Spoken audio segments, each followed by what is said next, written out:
Assalamualaikum warahmatullahi wabarakatuh.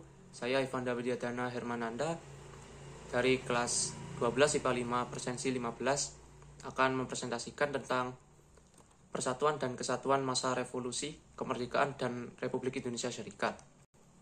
Yang pertama, saya akan menjelaskan tentang masa revolusi kemerdekaan pada 18 Agustus 1945 sampai 27 Desember 1949. Situasi dan kondisi serta karakteristik Indonesia pada waktu itu.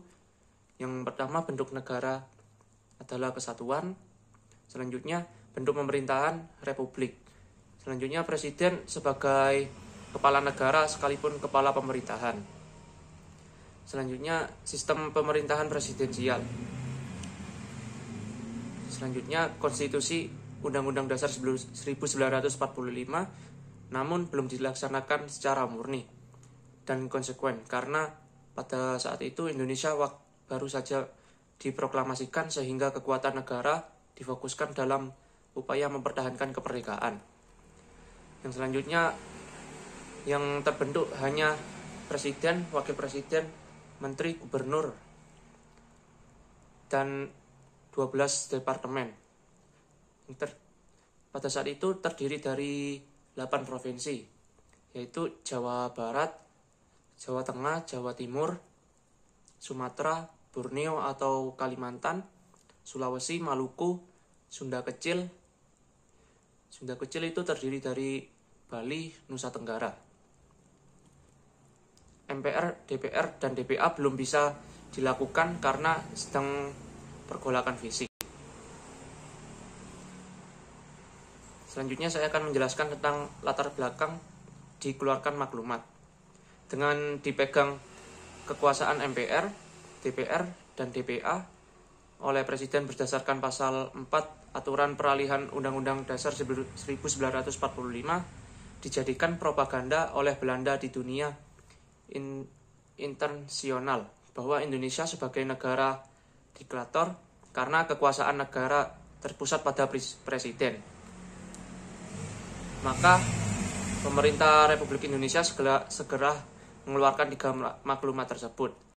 Yang pertama, maklumat Wakil Presiden nomor 10 tanggal 16 Oktober 1945 yang isinya menghentikan kekuasaan luar biasa dari presiden sebelum masa waktunya berakhir atau sebelum masa 6 bulan.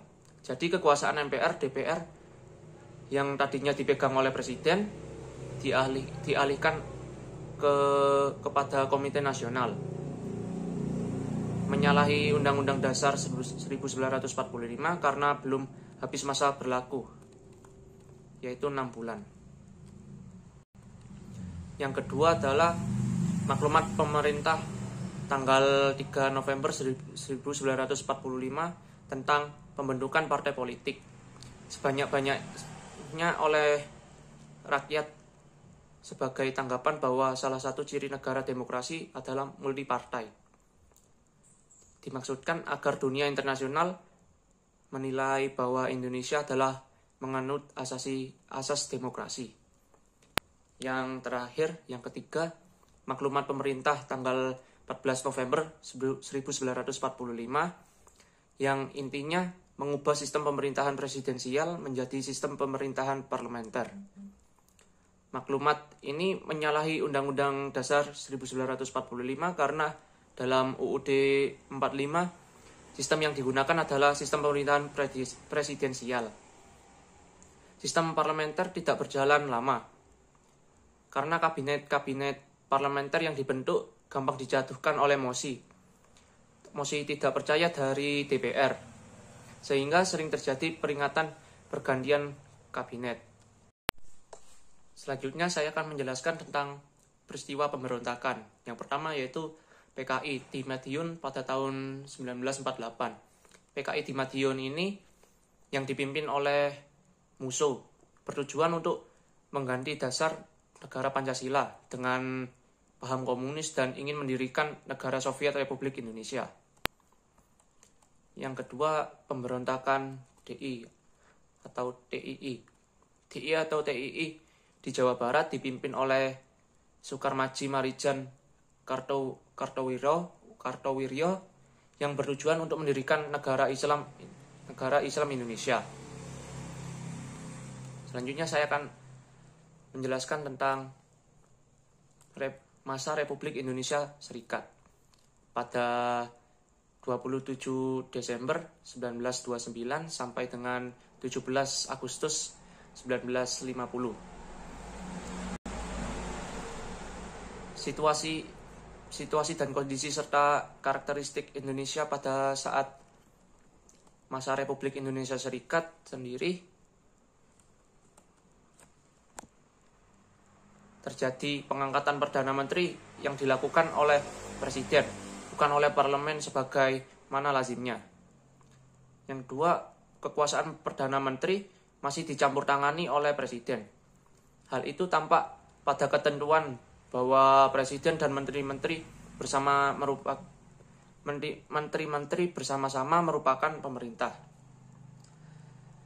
Seharusnya Presiden hanya sebagai kepala negara, sedangkan kepala pemerintahannya dipimpin oleh Perdana Menteri.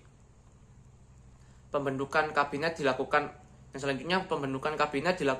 oleh Presiden, bukan oleh parlementer. Selanjutnya pertanggungjawaban kabinet adalah kepada DPR, namun harus melalui keputusan pemerintah. Selanjutnya parlemen tidak mempunyai hubungan erat dengan pemerintah, sehingga DPR tidak punya pengaruh besar terhadap pemerintah. DPR tidak dapat menggunakan mosi tidak percaya kepada kabinet ini. Yang selanjutnya, Presiden RIS mempunyai kedudukan rangkap, yaitu sebagai kepala negara dan kepala pemerintahan. Latar belakang RIS sendiri yaitu keputusan untuk memilih negara serikat merupakan politik pecah belahnya kaum penjajah. Hasil kesepakatan dalam konferensi meja bundar memang mengharuskan Indonesia berubah dari negara kesatuan menjadi negara serikat. Layaknya bayi yang baru lahir prematur, kondisi RIS juga seperti itu. Muncul berbagai reaksi dari berbagai kalangan bangsa Indonesia untuk menuntut pembubaran negara RIS ini dan kembali ke negara kesatuan. Maka pada 8 Maret 1950, pemerintah federal mengeluarkan Undang-Undang Darurat Nomor 11 Tahun 1950 yang isinya mengatur tata cara perubahan susunan kenegara-negaraan RIS. Dengan adanya undang-undang tersebut, hampir semua negara bagian RIS menggabungkan diri dengan NRI, Negara Republik Indonesia, yang berpusat di Yogyakarta.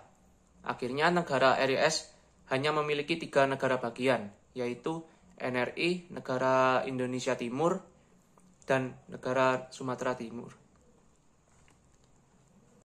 Kondisi itu mendorong RIS berunding dengan pemerintah Republik Indonesia untuk membentuk negara kesatuan.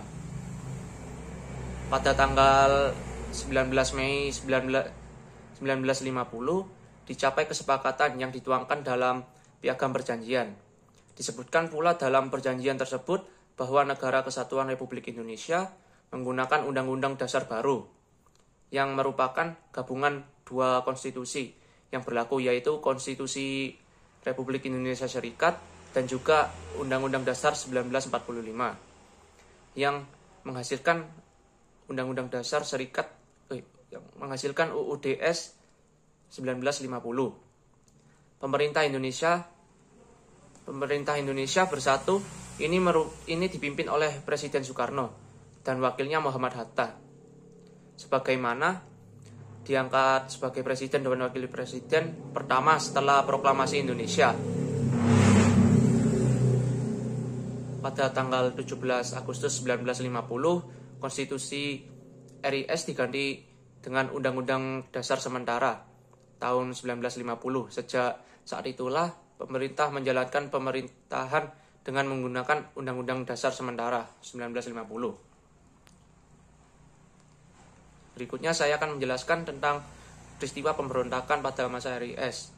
Yang pertama adalah gerakan APRA 1950. Gerakan APRA dipimpin oleh Kapten Raymond Westerling.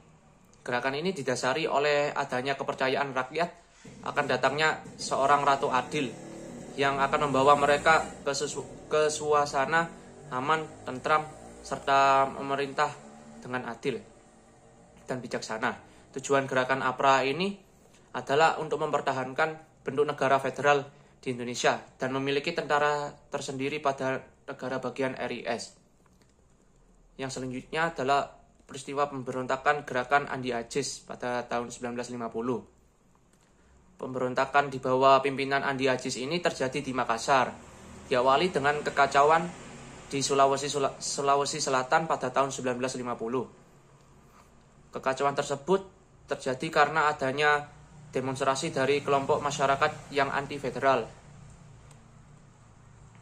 Yang selanjutnya bentuk pemberontakan gerakan RMS 1950. Pemberontakan RMS atau Republik Maluku Selatan dipimpin oleh Mr. Dr. Christian Robert Stephen Smoukil yang menolak terhadap pembentukan negara Kesatuan Republik Indonesia dan memproklamasikan negara Republik Maluku Selatan pada tanggal 25 April 1950.